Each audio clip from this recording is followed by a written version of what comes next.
होय, हे तर बरोबर बोलतोयस. आपल्याला हे समजा त्यांच्यापासून लपवायलाच हवं. हे घे आधी, गोधडी घे बर. थंडी वाढली बघ.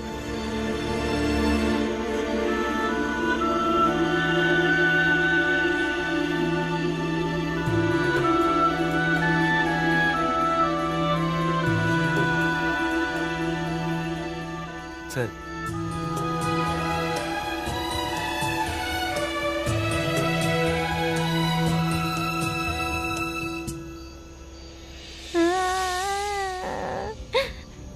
बाळदादा, एका लहान पोराच्या रडण्याचा आवाज येतोय.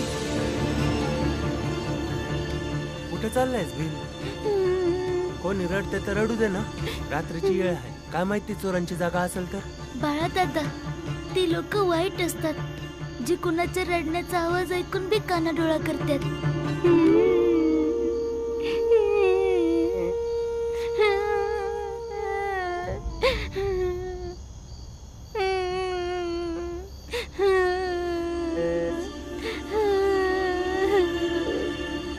आई,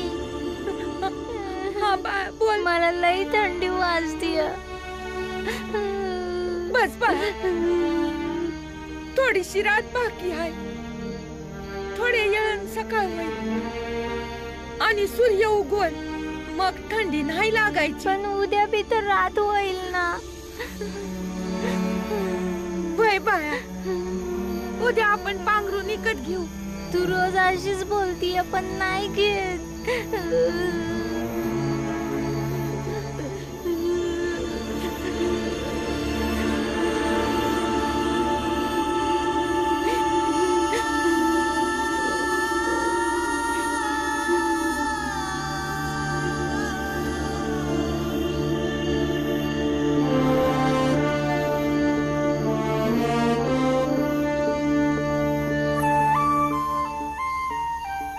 आता रात्र किती बी मोठी असू दे, तुला थंडी नाही वाजणार. तू कोण आहेस? मी तुमच्या मुलासारखाच आहे, जो आपल्या आईजवळ प्रत्येक गोष्ट विकत घेण्याचा हट्ट करत असतो. फक्त तुमच्या मुलापेक्षा मोठा आहे म्हणून समजतं का आईजवळ पैक असते तर ती स्वतःच आपल्या पोरासाठी पूर्ण जग विकत घेईल. भी थंडी लागल की र? मला नाही लागायची थंडी. कबीरा सोई पीर है जो जाने पर पीर. चल बाळा दादा. जो पर पीर न जाने सो काफिर.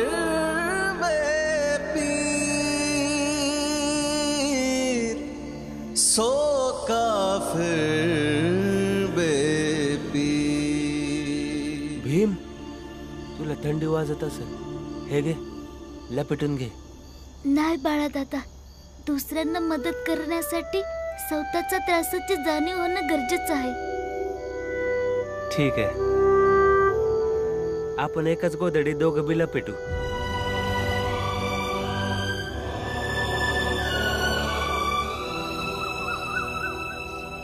तर तुम्ही आम्हाला हे वचन द्या की तुम्हाला तुमच्या मुलीसाठी कुठल्याही प्रकारचं प्रेम, कुठलीही ममता नाहीये, कारण तिचा न्याय करून आम्ही तुमच्या नजरेमध्ये अपराधी बनू इच्छित नाही. हो महाराज, आम्ही वचन देतो की आम्हाला आमच्या मुलीसाठी कुठल्याही प्रकारची आसक्ती नाहीये आणि योग्य न्याय तेव्हाच होईल जेव्हा तिचा मृत्यू होईल. नंतर याच न्यायाच्या आड त्या भीमरावाच्या घरच्यांची मी माझा सूडही घेईन. नाही, आयुष्य देणं आणि आयुष्य घेणं ते देवाच्या हातात आहे. धर्माच्या मार्गातून भटकलेल्या माणसाला मृत्यू देणं त्याला योग्य मार्गावर आणण्याचा मार्ग नाही, कारण मृत्यू शरीराचा अंत आहे, पण पाप आणि पुण्याचा भोग तर शरीरालाच भोगावं लागतं. मग आता तुम्हीच सांगा आम्हाला महाराज, योग्य न्याय काय आहे तो? धर्म आणि कर्माच्या मार्गावरून भटकलेल्या माणसाला धर्माच्या मार्गावर आणणं त्यासाठी योग्य न्याय असतो.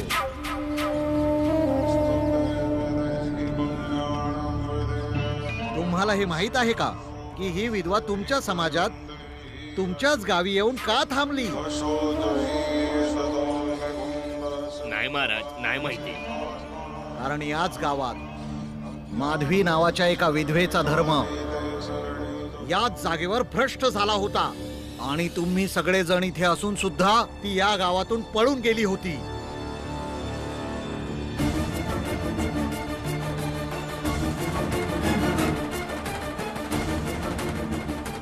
त्यामुळे देवाने तुम्हा सर्वांना आणखीन एक संधी दिली आहे. या विधवेला विधवेच्या धर्मावर परत आणा, किंवा असं समजा की या भागातून माधवी नावाच्या विधवेच्या पळून जाण्याने जी उणीव निर्माण झाली आहे ती अशी पूर्ण करायची आहे. आणखीन एका गोष्टीचा निर्णय घ्या तुम्ही सगळे. भीमराव आणि रामजीच्या घरच्या लोकांमुळे माधवी नावाची विधवा तर पळून गेली, परंतु ही विधवा वाचली नाही पाहिजे. बाळादादा, हे समधी इथं जमा का झालेत यासनी खरं तर नाही माहित पडलं ना?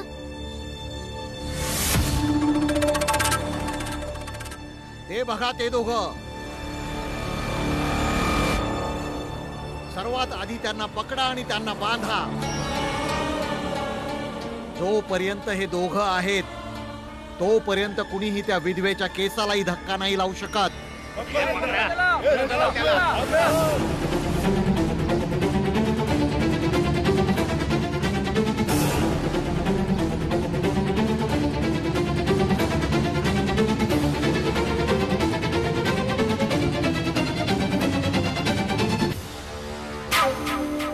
आता सुरू होणार आहे खरी लढाई, आणि या लढाईचा परिणाम तोच असेल जो ह्या महाराजाला हवा आहे.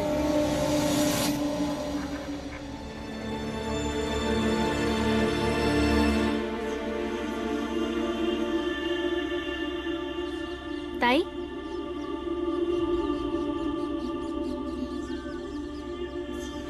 भीमराव आणि बाळा परत आले की नाही? अजून पातीर नाही आले. बाबा भाजी घ्यायला गेले होते, तरी एका पिशवीत तुमच्यासाठी बी आणली आहे. तुम्ही घ्या ठेवून.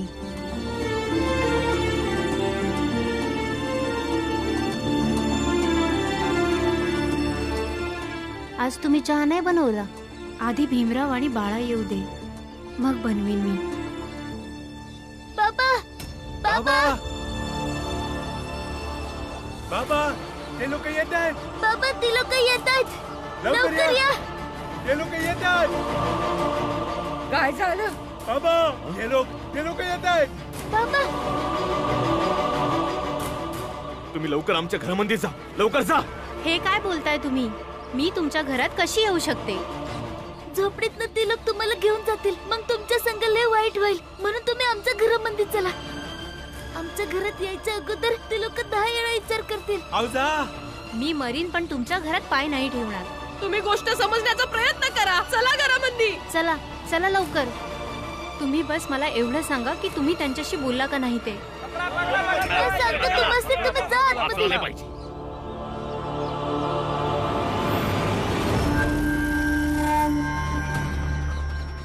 रामजी, या मुलीला आमच्याकडे दे गुमान. ही एक विधवा आहे. वरून हिनं एका मुलावर प्रेम केलंय आणि प्रेम करून पळायचा प्रयत्न पण केलाय. हिला तर दंड आम्ही आमच्या हिशोबाने देऊ. नाही, यांनी काही बी चुकीचं नाही केलं आणि आम्ही असताना ह्यासनी काही बी होऊ देणार नाही. अरे ही लोक अशी ऐकणार नाहीत. भावांनो, घ्या तिला पकडा आणि आपल्या सोबत घेऊन जाऊ आपण.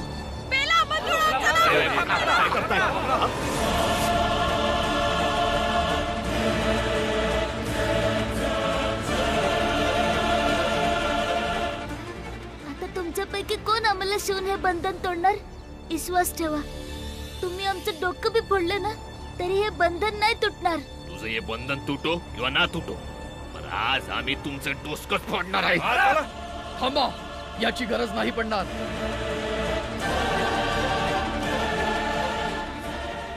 आणि तू, अगं तू या अस्पृश्य लोकांमध्ये जाऊन उभी आहेस, तुला लाज नाही वाटत? लाज शरम सगळं कोळून प्यायलीस का तू? अरे लाज तर तुम्हाला वाटायला पाहिजे. समद्या समोर पोरीची अशी नालस्ती करतात तुम्ही लोक. ए, तू आमच्या प्रकरणात ना खूपसू नको, समजलीस? आणि राणी, तू लक्षात ठेव, तू विधवा आहेस आणि विधवा धर्म निभावणे हेच तुझे एकमात्र कर्म आहे. विधवा होण्यात यांची काय बी चूक नाही आहे. आणि तुम्ही हे कसं ठरवणार की यांची कर्म काय आहेत आणि काय नाही? मग काय एका मुलाबरोबर पळून जाणं हे हिचं कर्म होतं? आणि मग घराच्या आबरू बद्दल ही नाही विचार करणार तर मग कोण करणार? हे बघा, प्रेम करणं पाप नाही आणि ज्या आबरूची तुम्ही गोष्ट करताय ते फक्त तुमची जीद आहे, नुसतं ढोंग आहे. आहे रामजी, लोक असं नाही ऐकणार ना?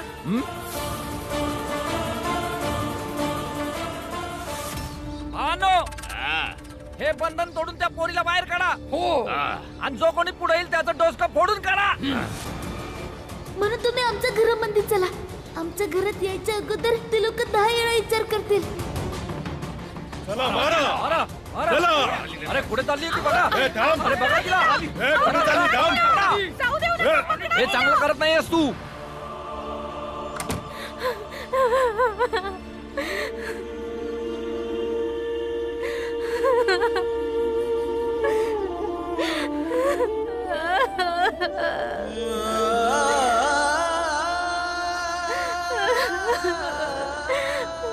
मला मरायचं नाही आहे. मला त्या लोकांमध्ये नाही जायचंय. मला वाचवा. सुभेदार बाजूला हो, नाहीतर सर्वच्या सर्व मरतील बघ. आम्ही मरून जाऊ पण इथनं हटणार नाही. अरे विसरलास का भीमराव, का आम्ही पुरणजनचं घर जाळलं होतं, सगळं काही राग करून टाकलं होतं. हा, मग आम्हासनी बी जाळून टाका, राग करून टाका, पण त्यासनी तुमच्याकडे नाही पाठवणार. लय झाक भावांनो, आतमध्ये जाऊन त्या विधवेला घेऊन या आणि समोर जो बी येईल त्यासनी जीवानं मारून टाका. आणि ती विधवा जेव्हा बाहेर येईल ना तेव्हा तिच्या घरात बी आग लावून द्या.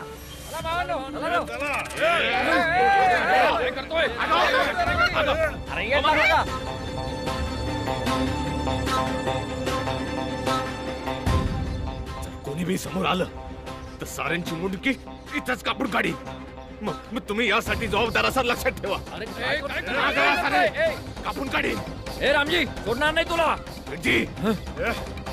मला जे करायचं ते करा, पण जेव्हा येळ जीव घेण्याची आणि देण्याची येते ना, तेव्हा आपल्या सुरक्षेसाठी काय बी करणं चुकीचं नसतं. या ना समोर. रामजी, आपल्या सीमेत राहा. भावांनो, चला आता इथं. याला धडा नंतर शिकवूया. चला की. ठीक आहे.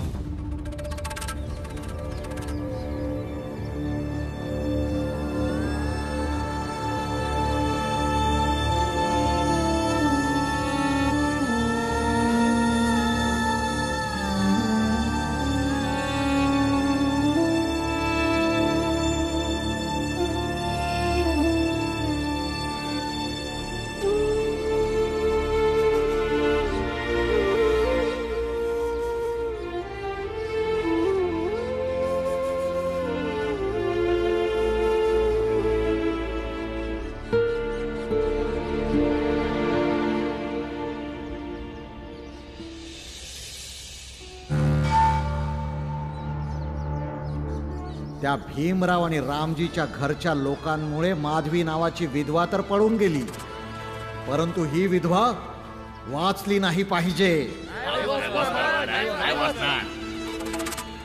महाराज महाराज महाराज महाराज महाराज महाराज महाराज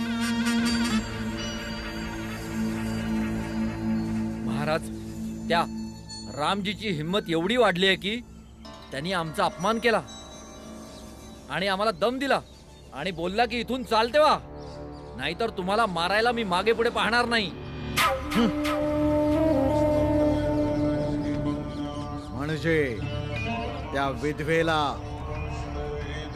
नाही आणू शकलात तुमच्या सोबत. नाही महाराज.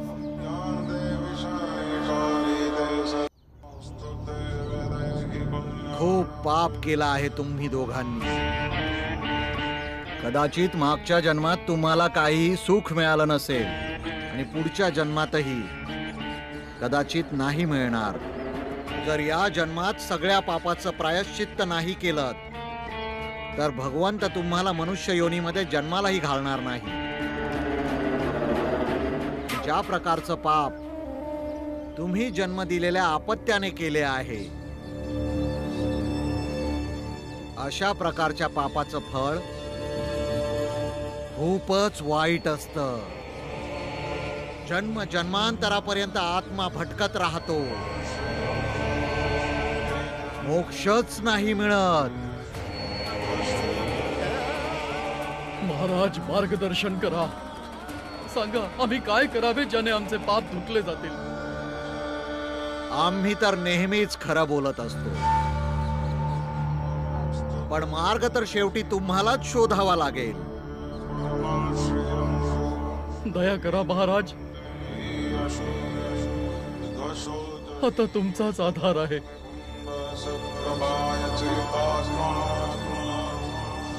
धर्माच्या रक्षणात जर कोणी मध्ये येईल आणि शक्तीच्या जोरावर घाबरवेल तर तुम्ही त्याला नक्कीच धडा शिकवा. कारण जो जसा वागतो त्याच्याशी तसंच वागावं लागतं.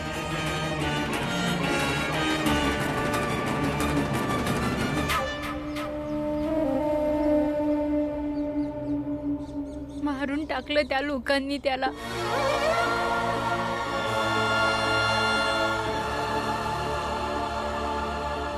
आम्ही दोघांनी एकमेकांवर प्रेम केलं नसतं तर कदाचित त्याचा जीव वाचला असता.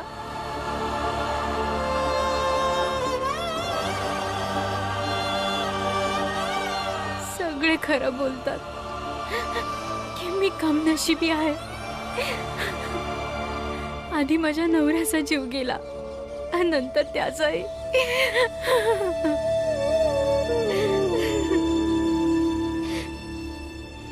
नाही, असं नका म्हणू. प्रत्येक घडणाऱ्या वाईट गोष्टीसाठी स्वतःला दोष देणं बरोबर नाही आहे. त्यामुळे रडू नका, सांभाळा स्वतःला. कसं सांभाळू? आता राहिलंच काय आहे? सर्व संपलं आहे.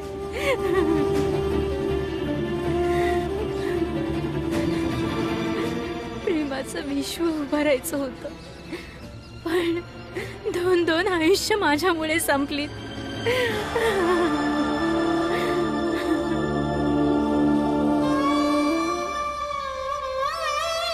हे बघा, तुम्ही रडू.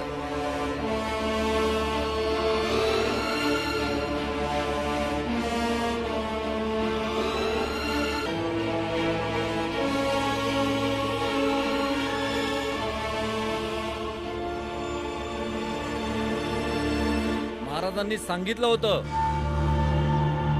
जशास तसे उत्तर दिलेच पाहिजे.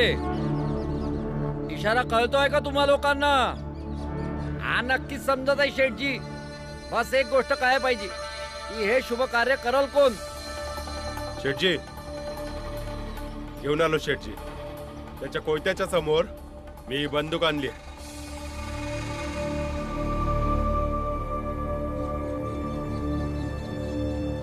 आता बघूयाच तो काय करतो ते.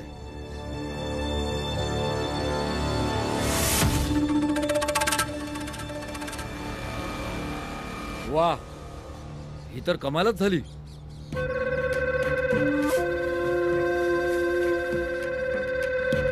आता तो रामजी कोयता काढणार तर आम्ही ही बंदूक चालवू. आमचा जीव जाणार तर त्याचाही जीव जाणार. हिशोब बरोबर. मंगेश,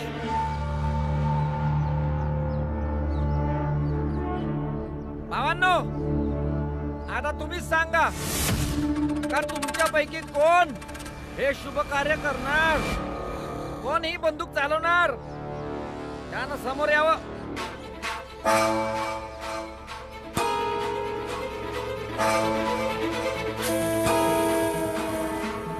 हे शुभ कार्य मी करेन आणि कदाचित यामुळेच माझे मागच्या जन्मीचे आणि या जन्मीचे पाप धुतले जातील आणि तेव्हाच कुठे मला आणि माझ्या पत्नीला मोक्षाची प्राप्ती होईल.